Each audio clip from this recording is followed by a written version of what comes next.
Hello, fellow parents. My name is Rachel and I work at Beaverton City Library. And today I would like to share with you some recommendations from our parenting section.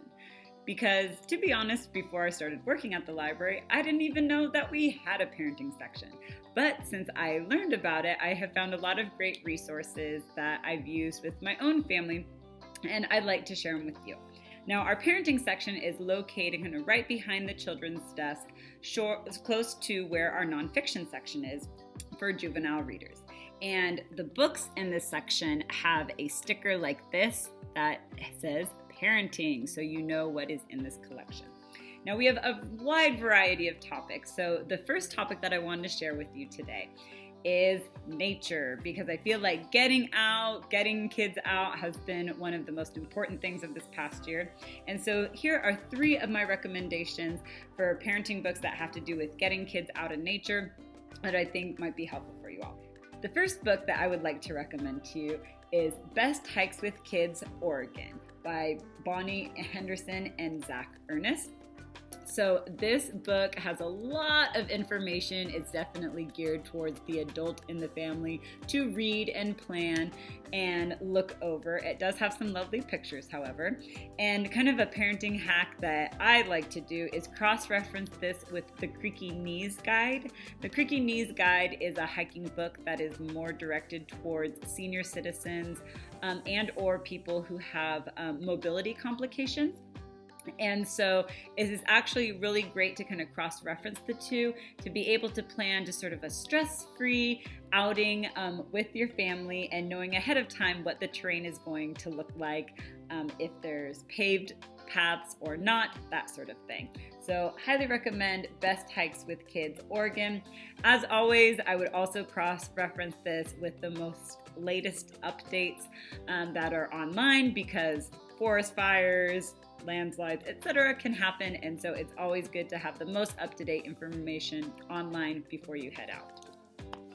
My next recommendation that I love from our parenting section, that I love so much that I actually bought it for myself, and it's probably the book that I have gifted most to other families, is called Oregon and Washington 50 Hikes with Kids by Wendy Gorton. And the cover kind of says it all. Scavenger hunts along the way, easy to moderate trails, all hikes under 4 miles.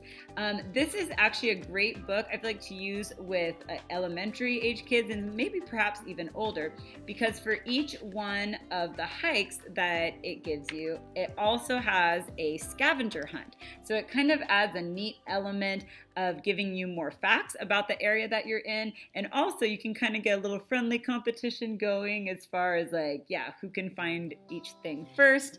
I really enjoy how just the graphics of this, and also big points to them for including restroom information, as well as where there is delicious snackage to purchase nearby, because snacks are a must and sometimes you forget them at home. So anyway, Oregon and Washington 50 Hikes with Kids, very highly recommend. And last but not least, especially for those with littles that you're trying to get more out into nature, Born to Be Wild, Hundreds of Free Nature Activities for Families by Hattie, Garlick. This book, first of all, is just beautiful. Like, the graphics in it are awesome. And it just has a lot of really doable activities for outdoors. It's organized by season, which I really like because weather in Oregon is a thing. And that way you can kind of go directly to what would be the most appropriate for that day or that outing. And I really like this book because I feel like a lot of the activities in here are actually doable, and I've in fact actually done them. Sometimes with outdoor activity books, for me, sometimes they're a little intense. I feel like I'm not quite that level yet. Like I'm going to build a shelter from scratch or something like that. I'm not quite Survivor Man mode. But this has some really doable activities that you could just do in your backyard or in a neighborhood park and just get the littles outside and enjoying nature. So these are my 3 picks from our parenting section on getting the family out into nature. I hope you check some of them out and be safe. Enjoy the outdoors.